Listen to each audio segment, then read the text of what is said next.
What a surprise.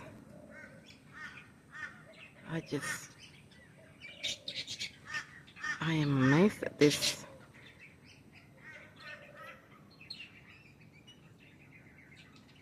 This little bird I haven't seen for years, guys.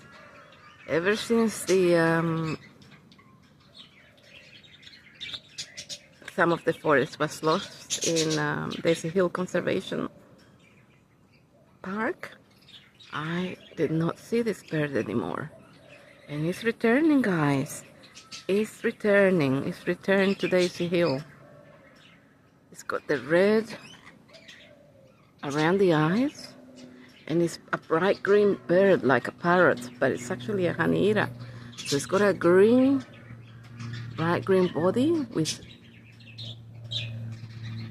red eyes.